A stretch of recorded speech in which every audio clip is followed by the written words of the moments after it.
Do something about your dad's immigration practices, you feckless He listens to you. Samantha Bee offended a lot of people when she dropped that C-bomb on Wednesday. Sponsors pulled their ads. Some people even called for Bee to be fired. But compare that to the reaction to Roseanne Barr's racist tweet the day before, when she compared former Obama advisor Valerie Jarrett, an African-American woman, to an ape conceived by the Muslim Brotherhood. ABC canceled the show outright. And that there have been two dramatically different outcomes in these two cases has triggered a huge debate between left and right, where the lines are and where they should be. So where is this conversation going, and what is it really about? Well, we have two guests with a lot to say about that. Paige Lavender is a senior editor at HuffPost. She's in Washington. And Dalton Higgins is an author, writer, a pop culture and media critic as well. He's joining us out of our studio in Toronto. So hello to the both of you. And Dalton, maybe I'll start with you here because, you know, the fact that these two cases are being seen as two peas of the same vile pod, is that fair, first of all, in your mind?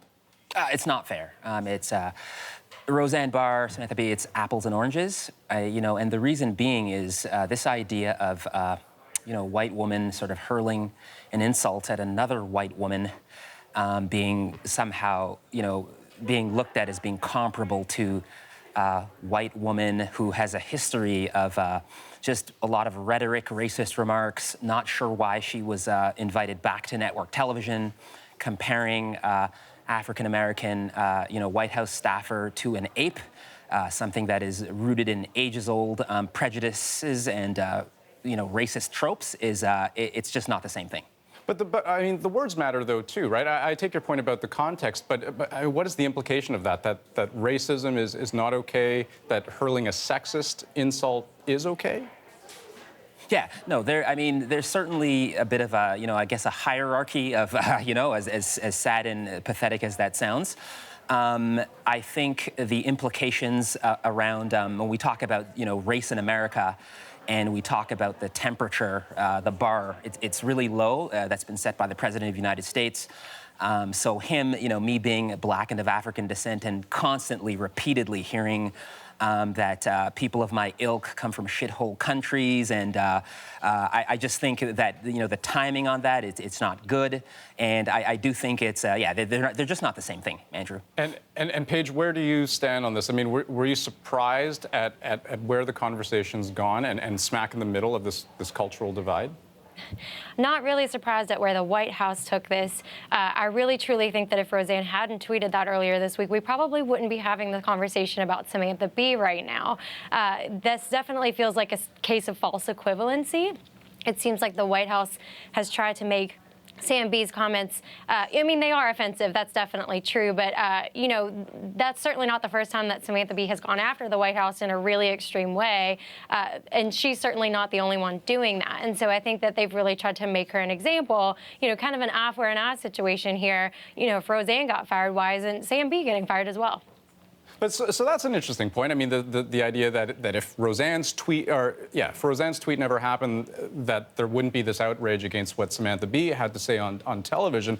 But what comes out of that? I mean, this idea that the outrage isn't real, that it's more about political opportunism?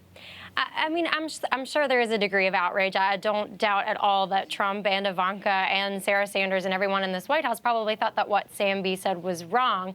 However, a lot of what this White House has really preached since Trump entered it is about media bias. They are very concerned with, you know, liberals giving a pass to Democrats or fellow liberals in both news media and entertainment media, and then, you know, being extra critical of any conservative figures. And Roseanne Barr right now is maybe one of the biggest conservative figures in the United States. So I think that that's sort of the spin that they're going with. They are kind of using it as a political opportunity to call out, you know, the media's bias against conservatives, and if people aren't outraged about Samantha Bee, you know, why are they outraged about Roseanne? That kind of thing.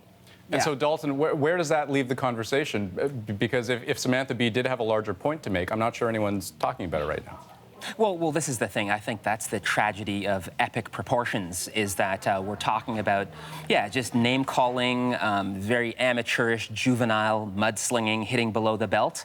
and that's done a great job of obscuring, the fact that we should be talking about, other things, humanitarian crisis in Puerto Rico. And the original point Samantha Bee was trying to make around immigration and separating children from their families, that's like an afterthought. That's something, it's a moot point now because of this sort of baseless, shameless name-calling. Paige, let me give you the last word. How to break this cycle of tit-for-tat outrage, if we can call it that? It certainly might help if people stopped the name calling. I don't think that really adds to anything. But, I think eventually people are going to get outrage fatigue and we're going to move on to the next thing. And unfortunately, we're going to see situations like this pop up again. But, that type of rhetoric really distracts from what the real issues at hand are. And hopefully we can move away from that.